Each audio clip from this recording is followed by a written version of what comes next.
haleluya. Apa kabarnya? Luar biasa di dalam Tuhan, haleluya. Kita mengucap syukur kepada Tuhan. Kita mengucap syukur sebab bersama Yesus kita dapat lakukan setiap perkara yang besar. Yuk kita masih berdiri, kasih selamat datang kepada teman-temannya samping kanan kiri. Haleluya. Tuhan Yesus berkati dan kita akan angkat pujian ini bersama-sama bersama Yesus.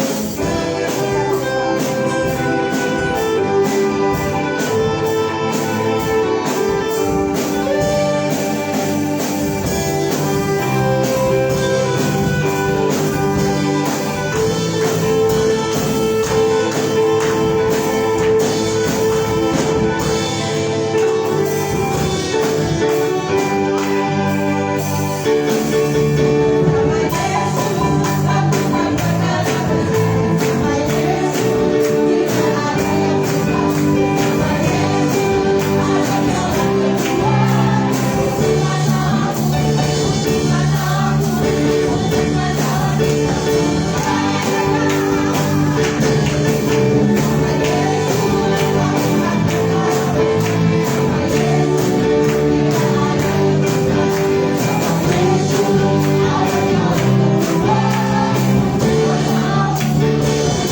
sampai di bulan ini Engkau tetap menyertai hidup kami Tuhan. Terima kasih Bapa. Kami membuka ibadah kami dari awal pertengahan hingga akhirnya hanya di dalam nama Tuhan Yesus kami mau bersuka cita. Haleluya. Amin, amin, amin, haleluya. Masih semangat di dalam Tuhan. Amin. Masih rasakan kasih Tuhan. Amin. Jangan hilangkan hadirat Tuhan pada pagi hari ini. Dan kita percaya bahwa Tuhan taruh visi, Tuhan taruh mimpi buat hidup kita. Untuk kita juga boleh menjadi kesaksian yang baik buat orang lain. Haleluya. Ku punya visi untuk bangsa ini.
dan kubur kosong bukan berarti misi besar Allah gagal. Justru misi besar Allah dilaksanakan oleh gerejanya, oleh saudara saya yang telah berjumpa dengan Yesus yang telah bangkit dari kematian. Karena Yesus bangkit dari kematian, buktikan bahwa Dia adalah Allah yang hidup. Dan misi besarnya untuk menyelamatkan umat manusia berdosa telah digenapi, sehingga mujizatnya itu terjadi. Dia membuat mujizat. Barang siapa yang percaya kepadanya tidak binasa, melainkan beroleh hidup yang kekal. Barang siapa yang percaya kepadanya akan mengalami mujizatnya. Terjadilah dalam nama Yesus kesembuhan. Terjadilah di dalam nama Yesus kelimpahan. Terjadilah di dalam nama Yesus perdamaian. Terjadilah di dalam nama Yesus pemulihan atas bisnis. Terjadilah dalam nama Yesus prestasi pendidikan. Terjadilah dalam nama Yesus harmonisasi hubungan suami istri. Haleluya, haleluya. Kami terlalu percaya Tuhan dan mengimani di dalam nama Yesus Kristus bahwa mujizat akan terjadi. Tidak ada yang mustahil bagi Tuhan dan bagi kami yang percaya. Dan hari ini Tuhan, sebelum kami lebih jauh bersekutu dengan tubuh dan darah-Mu dalam sakramen perjamuan kudus, kami ingin menikmati roti firman-Mu. Berbicaralah kepada kami. Sesungguhnya kami adalah murid-murid-Mu, hamba-hamba-Mu yang akan mendengar diajar oleh firman-Mu, rendah hati melakukan firman-Mu, dan kami akan menyenangkan karena kami percaya berkat Tuhan menjadi bagian dari orang-orang yang mendengar dan melakukan firman Tuhan. Dalam nama Yesus Kristus kami berdoa. Haleluya. Yang percaya mari kita katakan akan kemuliaan bagi Tuhan. Sore-sore. Haleluya. Kepada temannya satu dan yang lain, Tuhan memberkati. Haleluya. Ya, puji Tuhan. Silakan duduk kembali. Shalom. Tetap semangat. Ya. Kalau saya masih bersekolah di sekolah menengah, baik pertama maupun atas, kalau bicara mengenai 1-2 April itu banyak April Mop. Tahu April Mop? Banyak bohong-bohongan, banyak dikerjain begitu ya maksudnya ya. Tapi hari ini nggak ada istilah itu. Amin. Ya, tidak ada istilah mujizat Mop. Tidak ada istilah mujizat itu bohong-bohongan, tapi itu benar-benar terjadi. Amin. Sebab Allah kita bukan Allah yang bohong-bohongan, tapi Allah yang hidup. Haleluya. Puji Tuhan. Puji Tuhan. Bapak Ibu Saudara sekalian, mari kita akan belajar firman Tuhan dan mengalami berkat firman Tuhan itu. Misi besar Allah tidak pernah gagal. Mari kita akan belajar dari Injil Yohanes pasal 20 ayat 11 sampai dengan 18. Perikop di dalam bagian ini adalah Yesus menampakkan diri kepada Maria Magdalena. Izinkan saya membacakan dengan cepat dalam teks Yohanes 20 ayat 11 sampai 16, dan biarlah Bapak Ibu akan memperhatikan bacaan firman Tuhan. Demikianlah firman Tuhan. Tetapi Maria berdiri dekat kubur itu dan menangis. Sambil menangis ia menyentuh ke dalam kubur itu, dan tampaklah olehnya 2 orang malaikat berpakaian putih, yang seorang duduk di sebelah kepala dan yang lain di sebelah kaki di tempat Yesus terbalik. Kata malaikat-malaikat itu kepadanya, "Ibu, mengapa engkau menangis?" Jawab Maria kepada mereka, "Tuhanku telah diambil orang, dan aku tidak tahu di mana ia diletakkan." Sudah berkata demikian, ia menoleh ke belakang dan melihat Yesus berdiri di situ. Tetapi ia tidak tahu bahwa itu adalah Yesus. Kata Yesus kepadanya, "Ibu, mengapa engkau menangis? Siapakah yang engkau cari?" Maria menyangka orang itu adalah penunggu taman, lalu berkata kepadanya, Tuhan, jikalau Tuhan yang mengambil dia, katakanlah kepadaku di mana Tuhan meletakkan dia supaya aku dapat mengambilnya. Kata Yesus kepadanya, Maria. Maria berpaling dan berkata kepadanya dalam bahasa Ibrani, Rabuni, artinya guru. Kata Yesus kepadanya, janganlah engkau memegang aku, sebab aku belum pergi kepada Bapa. Tapi pergilah kepada saudara-saudaraku dan katakanlah kepada mereka bahwa sekarang aku pergi kepada Bapakku dan Bapakmu, kepada Allahku dan Allahmu. Maria Magdalena pergi dan berkata kepada murid-murid, aku telah melihat Tuhan, dan juga bahwa dia yang mengatakan hal-hal itu kepadanya. Wow, luar biasa. Tokoh yang kita jumpai hari ini adalah yang pertama adalah Yesus Kristus yang sudah bangkit. Dan ini membuktikan bahwa apa yang beliau katakan kepada murid-muridnya digenapi. Memang anak manusia harus mati, tapi 3 hari kemudian akan bangkit dari kematian. Dan tokoh yang kedua yang kita bisa jumpai merupakan gambaran manusia biasa, yaitu Maria Magdalena. Siapakah Maria Magdalena itu? Kalau kita melihat bolak-balik, bongkar-bangkir ayat-ayat firman Tuhan, maka kita mendapati beberapa biografi yang menjelaskan tentang Maria Magdalena.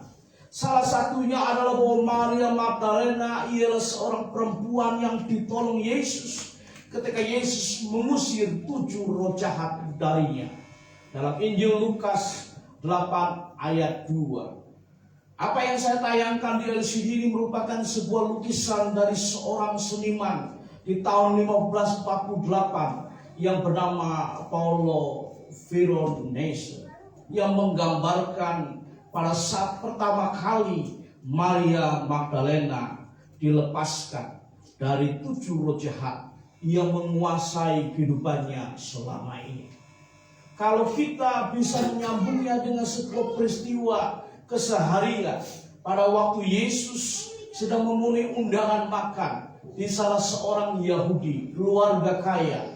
Lalu kita bisa mendapati seorang yang cantik jelita, rambutnya panjang, lalu tiba-tiba menyeka kaki Yesus dengan menuangkan narwastu di kaki Yesus.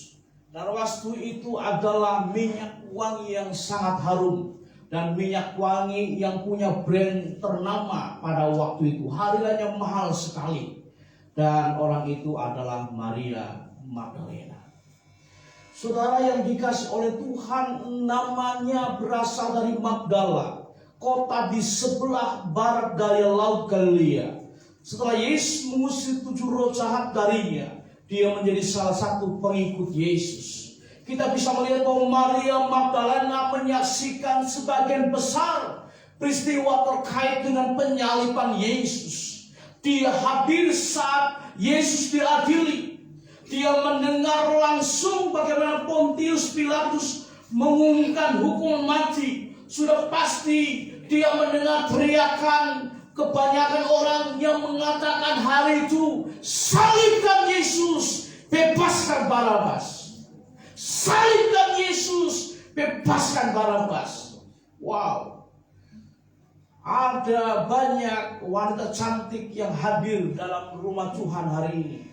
Kalau saya bertanya kepada ibu-ibu, kepada tunas remaja, pemudi yang hadir hari ini, waktu engkau mendengar orang yang dikasihi oleh saudara dihina, dia akan dihukum mati, dia akan dicelakai, kira-kira bagaimana perasaannya? Sedih bukan? Wah, enggak lah Pak, itu mah biasa. Bohong, betul tidak? Ya, iya, nggak mungkin lah. Sehingga saya bisa mengatakan sangat menghargai kalau ada seorang istri yang nekat membela suaminya mati-matian. Mati-matian bukan mati bohongan maksudnya. Sungguh-sungguh mau mati pun nggak apa-apa, supaya suaminya bebas dari jerat hukum, betul nggak? Karena orang yang dikasihi, itulah yang didengar oleh Maria. Dan kita bisa melihat bahwa dia melihat langsung Yesus dipukuli dan dipermalukan oleh orang banyak. Wah, sedih luar biasa. Ia adalah salah satu perempuan yang berdiri dekat dengan Yesus selama penyaliban untuk memberikan penghiburan bagi Yesus. Dalam Injil Yohanes 19:25, dimanapun berada, Maria Magdalena selalu mendampingi Maria ibu Yesus sampai Yesus mau mati. Bagaimana dengan murid yang lain? Kocar kacir, pengecut, mereka pergi, mereka lari. Luar biasa bukan seorang wanita? Ya, oleh karena itu bilang, yang datang dengan istrinya, mama cantik di hari ini. Thank you ya. Haleluya. Saya bilang, ada yang belum ngomong ya. Jangan WA, bilang, Wan, engkau cantik hari ini ya. Buat yang tidak datang dengan suaminya, saya mewakili Popo Juan Moy, engkau cantik. Emak Feli, engkau cantik. Haleluya. Benar-benar cantik loh kalau saya ngomong ya. Karena saya pernah lihat fotonya waktu remaja masalahnya ya. Luar biasa bukan ya. Jadi cantiknya bukan tuh hari ini aja ya Bapak Ibu ya. Besok juga dan seterusnya. Kita bisa lihat bahwa ini sesuatu yang luar biasa. Maria termasuk perempuan yang berkumpul bersama para rasul untuk menantikan kedatangan Roh Kudus yang dijanjikan. Nah, mengapa Maria harus pergi ke kuburan Yesus atau Tom waktu itu pagi-pagi benar? Karena Maria Magdalena kehilangan. Maria mengalami sesuatu kehilangan besar dalam kehidupannya. Bagi Maria bahwa dia kehilangan Yesus yang dikasih, Yesus kekasih jiwanya. Disinilah sebetulnya pada waktu Maria Magdalena dilayani oleh Yesus, lalu dia bertobat menjadi pengikut Yesus, dan mulai sejak itu dia menjadi salah satu murid wanita. Ya, walaupun tidak bagian 12 rasul, tapi sangat dekat karena dia selalu mendampingi Maria ibu Yesus. Pada masa zaman modern dalam sejarah teologi sempat dicurigai sejarawan-sejarawan yang tidak bertanggung jawab. Mereka mengatakan inilah pacarnya Yesus. Ya. Lalu kalau Bapak Ibu pernah ada tahu isu teologi Da Vinci Codes, ya, kode-kode dari Da Vinci adalah salah seorang seniman besar yang menyebutkan pada waktu perjamuan kudus ada seorang perempuan yang menyandarkan kepalanya di dada Yesus. Itu adalah Maria Magdalena, itu adalah pacarnya Yesus katanya. Yang paling hebat lagi dibilang Maria Magdalena selingkuhannya Yesus. Saya ingin mengatakan dan meluruskan tidak benar. Yesus tidak pernah pacaran. Ya. Yesus tidak pernah menikah. Ya. Nah, kita bisa melihat bahwa Yesus memperlakukan semua muridnya itu sama, semua dikasihi. Walaupun satu dengan lain memiliki perasaan yang punya kualitas berbeda-beda. Bagi Maria, Yesus itu orang yang sangat dia kasihi. Sehingga pada waktu Yesus mati, sedihnya bukan main. Saya bisa merasakan pada waktu kakek saya meninggal dunia. Walaupun kami berbeda iman dan ketakwaan, begitu kira-kira ya. Tapi saya sedih luar biasa.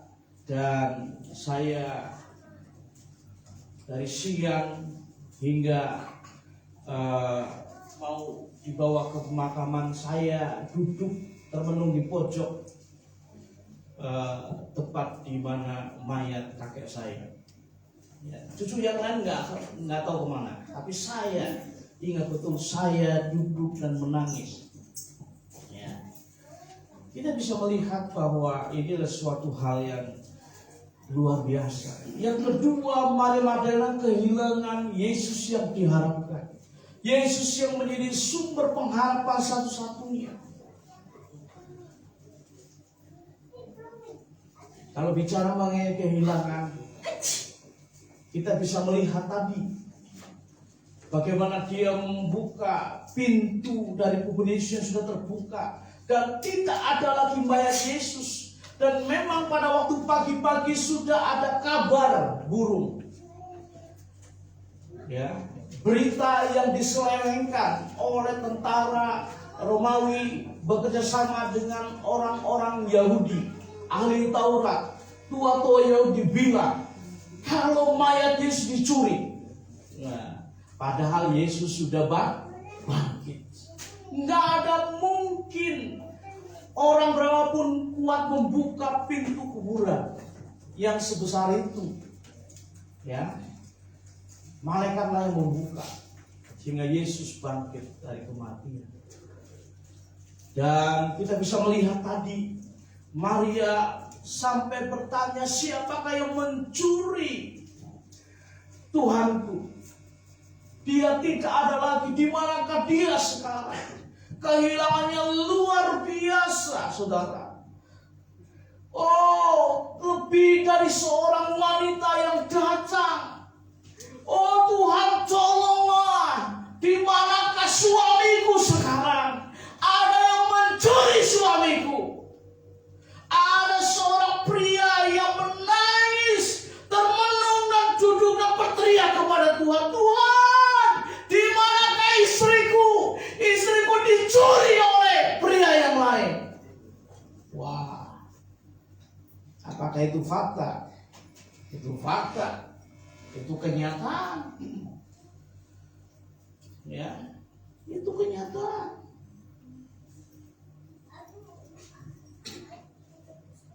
Itu bicara mengenai nyawa. Bagaimana dengan yang tidak bernyawa? Kalau Bapak Ibu kehilangan sebuah benda yang sangat berharga, aduh, lemas bukan main. Sedih bukan? Aduh, gitu ya. Betul nggak? Kemarin saya mendapat telepon dari salah seorang, kita doakan oleh Ibu yang baru kehilangan sepeda motornya. Tentunya ini bukan hal yang main. Buat dia itu adalah barang yang sangat berharga, betul? Waduh, sedih luar biasa. Saya waktu menyatakan, Om begini, iya udah nggak apa-apa, nanti bantu doa. Ya. Nah, tentunya ini menjadi suatu hal yang kita harus renungkan bersama-sama. Tetapi akhirnya Maria Magdalena berjumpa dengan Yesus yang telah bangkit. Waktu dia berjumpa dengan Yesus yang bangkit, dia mengatakan kepada murid-muridnya, aku telah melihat Tuhan. Kita bisa melihat bahwa kata melihat di sini adalah melihat, memperhatikan atau mengalami baik secara fisik maupun rohani. Jadi Maria Magdalena pergi dan berkata kepada murid-murid, aku telah melihat Tuhan. Dan juga bahwa dia mengatakan hal-hal itu kepadanya. Charles Stanley mengatakan suara Kristus tidak akan menjadikan kita sebagai seorang murid yang takut-takut, melainkan sebagai saksi yang luar biasa. Mengapa Maria Magdalena tak menjadi saksi Kristus di tengah tantangan hidupnya? Buat dia apa yang dia alami itu tantangan terbesar. Tetapi waktu dia berjumpa dengan Yesus yang bangkit, dia bangkit kembali. Dia ingat bahwa dia adalah seorang saksi Kristus, seorang yang mengemban misi besar Allah untuk menyelamatkan manusia. Pertama, Maria merindukan berjumpa pribadi dengan Yesus. Dalam ayat 13 dan 15 kata malaikat itu kepadanya, Ibu, mengapa engkau menangis? Jawab dia kepada mereka, Tuhanku telah diambil orang dan aku tidak tahu di mana ia diletakkan. Kata Yesus kepadanya, Ibu, mengapa engkau menangis? Siapakah yang engkau cari? Maria menyangka orang itu adalah penunggu zaman, lalu berkata kepada Tuhan, "Jikalau Tuhan yang mengambil dia, katakanlah kepadaku di mana Tuhan meletakkan dia, supaya aku dapat mengambilnya." Maria itu adalah seorang yang pertama kali berjumpa dengan Tuhan Yesus setelah kebangkitannya. Hatinya sangat dekat dengan Tuhan. Salah satu buktinya ketika melihat kubur kosong, Petrus dan murid-murid lain pula. Kita bisa melihat dari ayat sebelumnya, tetapi Maria nunggu di kuburan. Kita tahulah, kalau bicara mengenai filosofi atau paradigma kuburan, maaf Bapak Ibu, dari zaman dulu hingga sekarang ada yang menebarkan ujaran, bukan hanya ujaran kebencian, ujaran kesalahan, pengajaran yang sesat.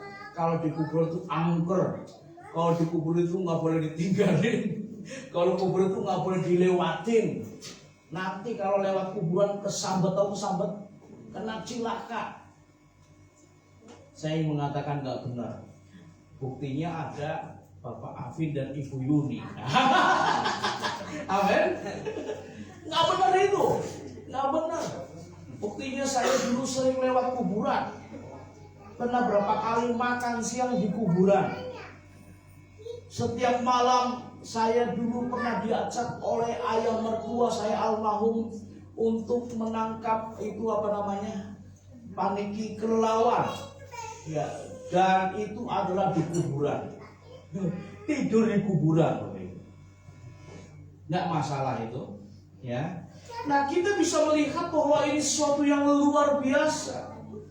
Dia ibarat seorang bayi yang terus ingin mendekat pada orang tuanya, seperti 1 Petrus 2:2. Kita lihatlah seperti Dion, Sion, Miguel, siapa lagi di sini? Mas Boyo sudah lewat, ya. Apalagi Mas Stefanus. Oh, anaknya Mas Stefanus ya justru. Ingin dekat dengan orang tuanya, betul nggak? Kalau bayi, betul nggak? Nah itu perasaan dari Maria seperti itu, nggak mau ditinggal.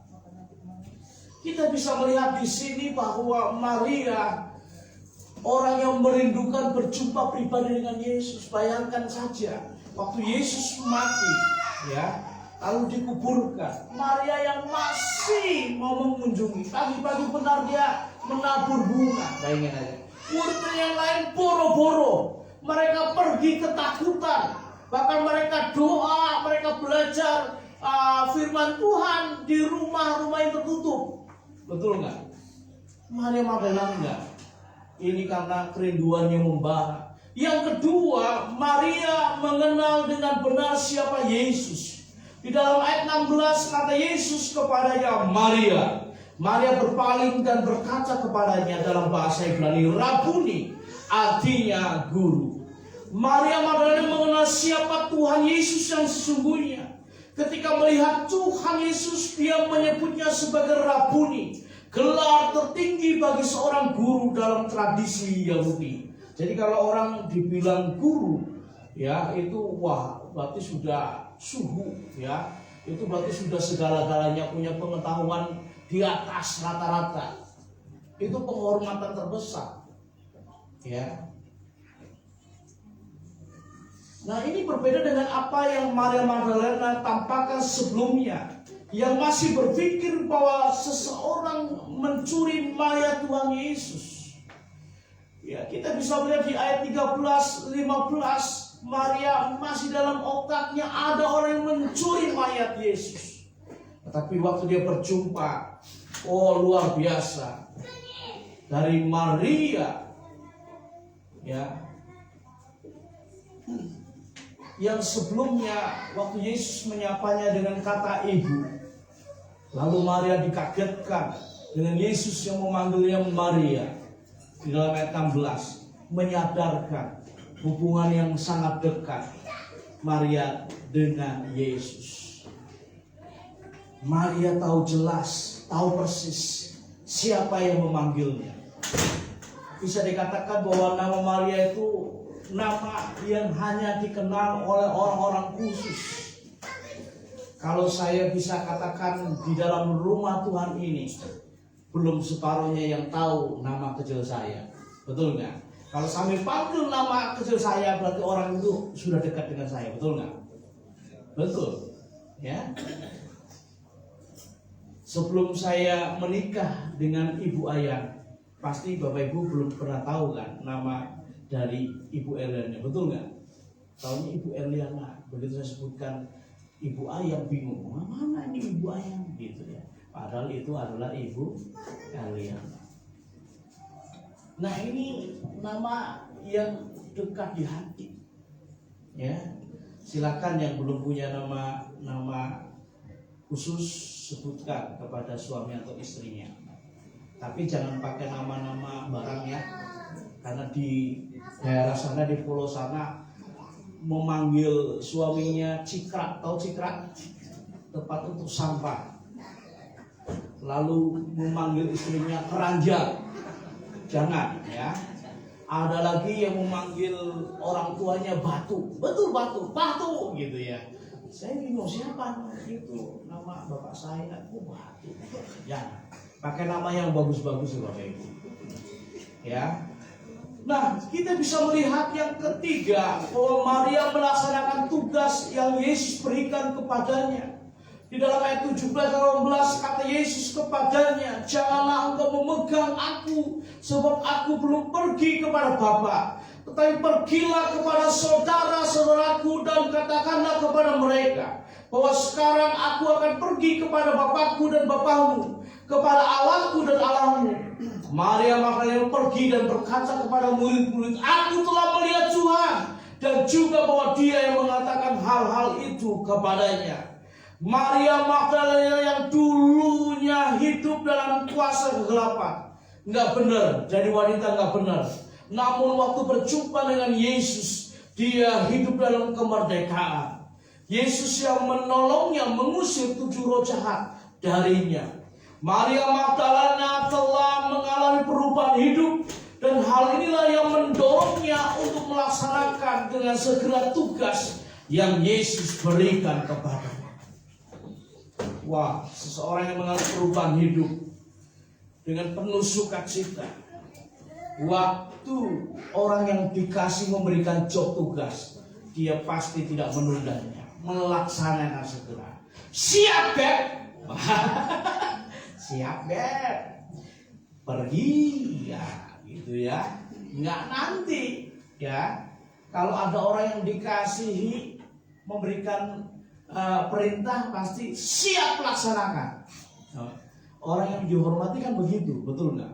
Apalagi kalau Jenderal Bintang 2 lalu memerintahkan kepada Kembang 3 itu Kombes Kolonel, kamu pergi ke sana, siap Jenderal, betul tidak? Seharusnya suami istri seperti itu Bapak Ibu.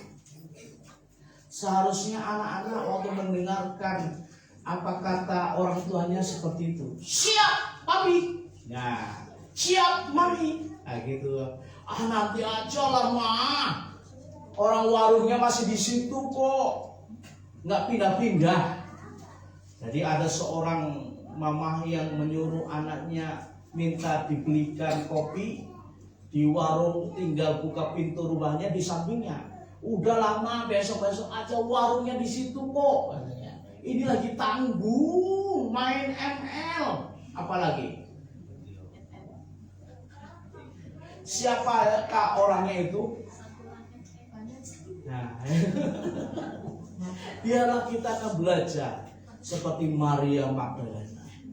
Waktu dia diberikan tugas untuk pergi bersaksi kepada murid-murid, siapa Maria Magdalena? Secara pengetahuan level lebih rendah dari murid-muridnya. Nggak pinter ngomong, nggak pinter bicara, lebih dari murid-muridnya. Sebab murid-muridnya sudah diajar oleh Yesus, betul nggak? 3 tahun lamanya.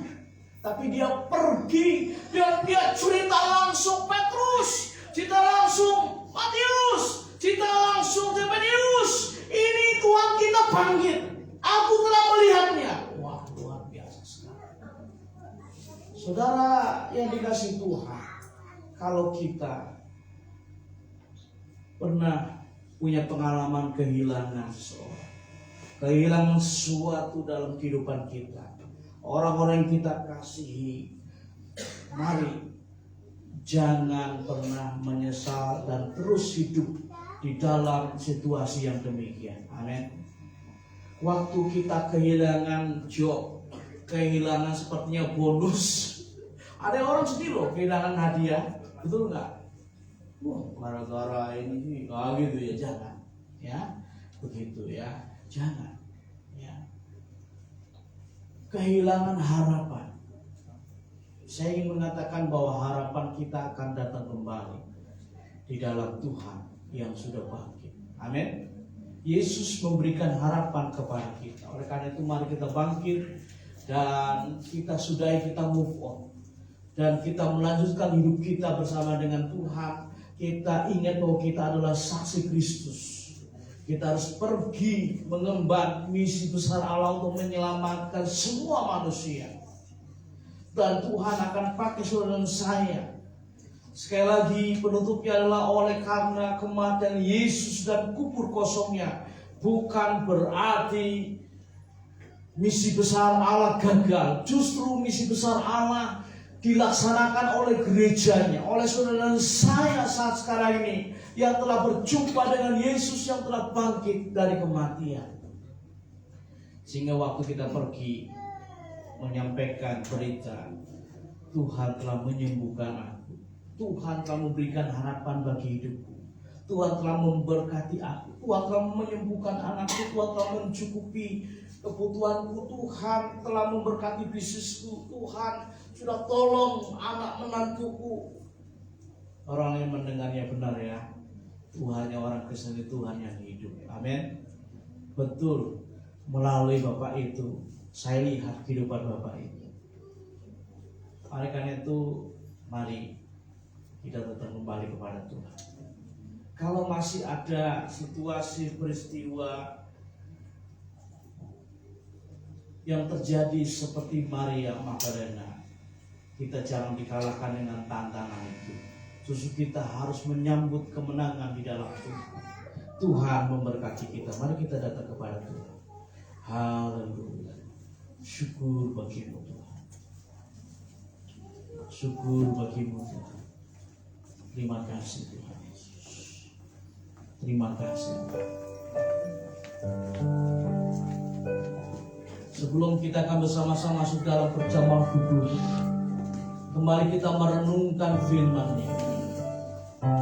Saya tak tahu situasi apa yang sedang saudara alami hari-hari ini. Apakah saudara sedang dalam posisi mirip seperti Maria Magdalena? Engkau sedang kehilangan seseorang, engkau sedang kehilangan sesuatu dalam hidupmu.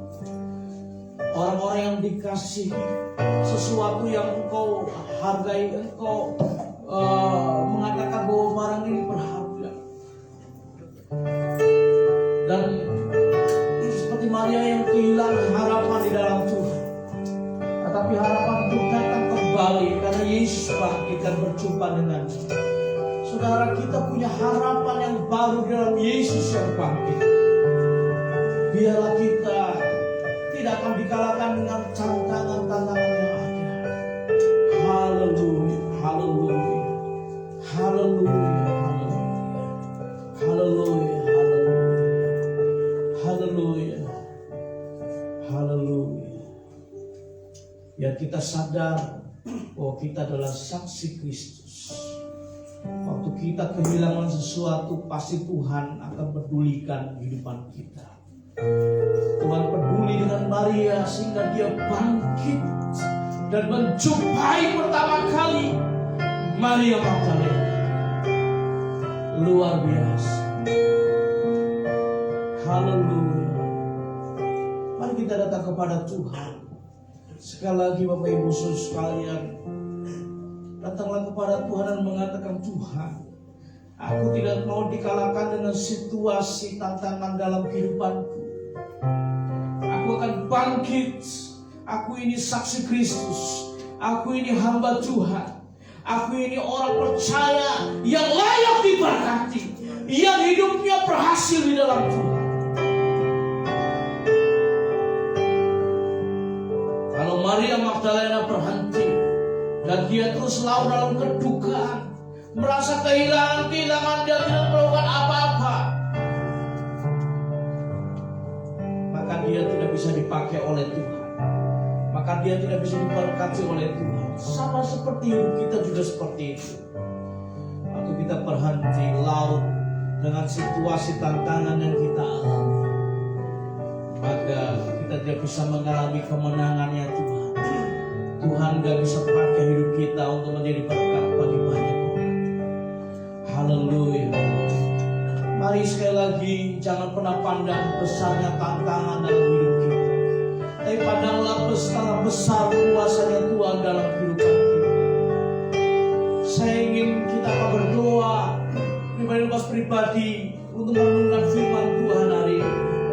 Biarlah saudara yang sungguh-sungguh dengan hatimu kepada Tuhan, engkau berlipat tangan dan letakkan di depan dada, engkau berdoa berseru kepada Tuhan, dan engkau bangkitkan imanmu seperti Maria yang berteriak berseru kepada teman-teman murid-muridnya.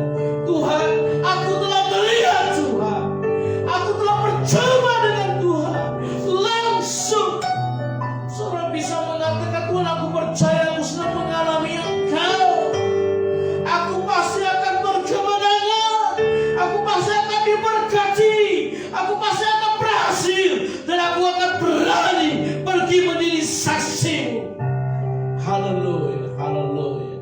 Terima kasih Tuhan, terima kasih. Rencana Tuhan yang besar dan indah tidak pernah gagal dalam hidup saudara dan saya. Hanya gara-gara tantangan yang kita alami, enggak. Rencana besar Tuhan pasti akan digenapi dalam kehidupan kita. Terima kasih Tuhan. Haleluya, haleluya. Terima kasih Tuhan. Terima kasih Tuhan Yesus. Sementara saya akan mengundang petugas pelayan perjamuan kudur, Bapak Suryadi, Bapak Rusdi, bersama juga. Haleluya.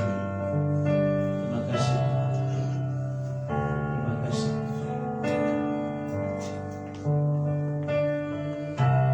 Terima kasih.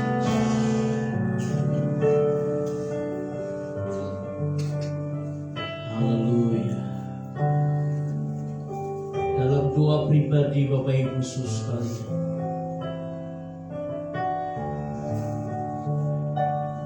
katakanlah, Tuhan, Engkau mengasihi aku. Dalam tantangan yang sedang aku hadapi, tantangan itu tidak lebih besar daripada kuasa-Mu yang lebih besar. Engkau tidak akan pernah tinggalkan hidupku. Tuhan mengasihi, Tuhan menolong, Tuhan membangkitkan imanku kembali. Waktu kebangkitan iman engkau alami, saudara, mujizat Tuhan terjadi dalam hidup. Engkau bisa melihat betapa besarnya kuasa Tuhan yang terjadi dalam hidup. Haleluya, terima kasih. Terima kasih. Terima kasih. Saudara, siapkanlah hatimu untuk menerima roti dan anggur firman dari Sabda Perjamuan Kudus hari ini. Sampai Sabda Perjamuan Kudus dilaksanakan oleh gereja sedang Jumatan minimal 1 kali 1 bulan, dengan tujuan mengingat kembali kematian Kristus Yesus di atas kayu salib itu, menyelamatkan semua umat manusia berdosa. Dengan roti dan anggur melambangkan tubuh dan darahnya yang terluka untuk menebus kehidupan saudara saya. Anggur melambangkan darahnya yang kudus menyucikan kehidupan kita dari dosa. Roti yang melambangkan tubuhnya yang terluka untuk menebus kehidupan kita dari dosa. Siapakah yang boleh mengambil perjamuan kudus? Yang pertama adalah bahwa dia orang yang sudah percaya kepada Tuhan Yesus sebagai Tuhan dan Juru Selamat. Dia mengerti tujuan dari sabda perjamuan kudus, dan dia berkomitmen hidup baru dalam Tuhan. Mari kita akan makan roti dan minum anggur perjamuan kudus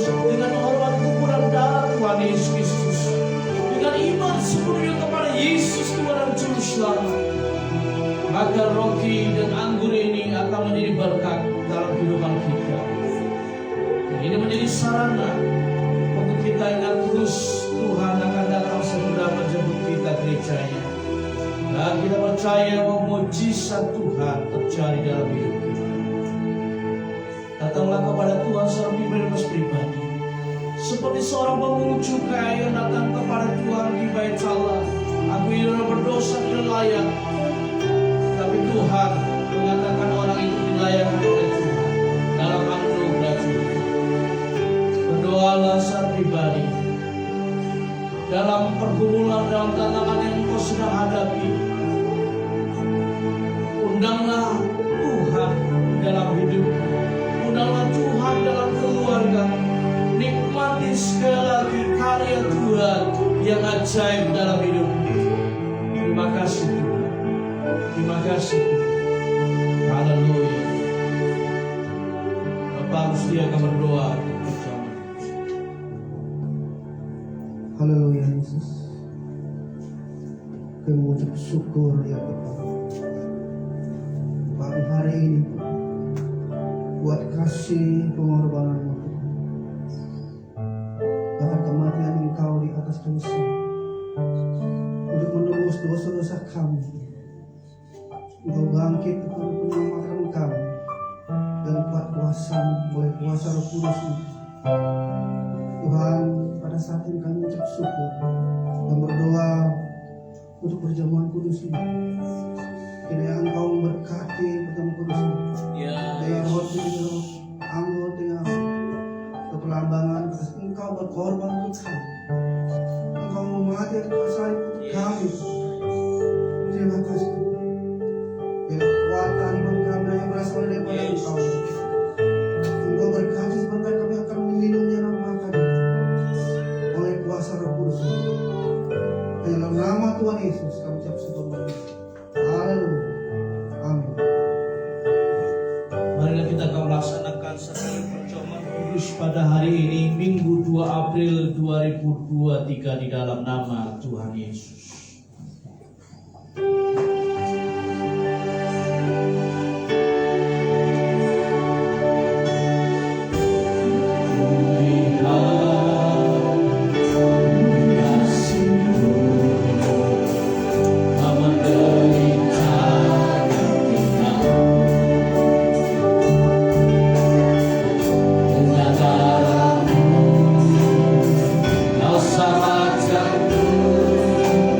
Diriku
Siapa yang Mazmur 136 ayat 1 katakan bersyukurlah kepada Tuhan sebab Ia baik, bahwasanya untuk selama-lamanya kasih setianya. Tuhan sudah baik bagi kita. Oleh karena kebaikan kasih-Nya yang besar, Dia mati di atas kayu salib dan Dia bangkit, membuktikan bahwa Dia Allah yang hidup hanya untuk menyelamatkan saudara dan saya, untuk hidup kita berhasil dan diberkati. Oleh karena itu mari kita angkat roti dengan tangan ke atas sementara cawan diletakkan di depan dada. Sebab apa yang telah kuteruskan kepadamu telah kuterima dari Tuhan, yaitu waktu Tuhan Yesus pada malam waktu diserahkan mengambil roti, dan sudah itu yang mengucap syukur atasnya, Ia memecah-mecahkannya dan berkata, inilah tubuhku yang diserahkan bagi kamu. Berbuatlah ini menjadi peringatan akan aku. Saudara, bukankah roti ini melambangkan tubuh Yesus yang terluka untuk menebus hidup kita dari dosa? Mari kita akan makan bersama-sama di dalam nama Tuhan Yesus Kristus.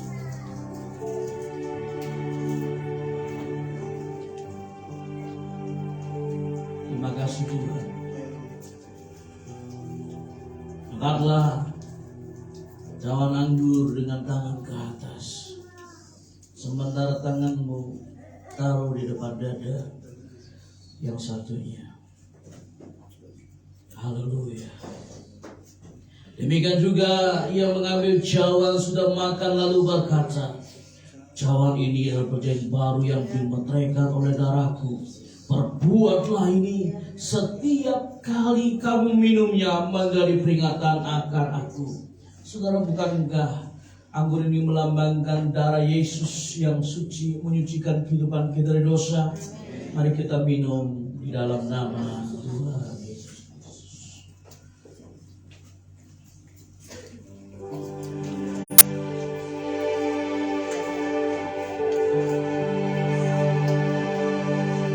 Selalu besar kasih-Mu Bapa.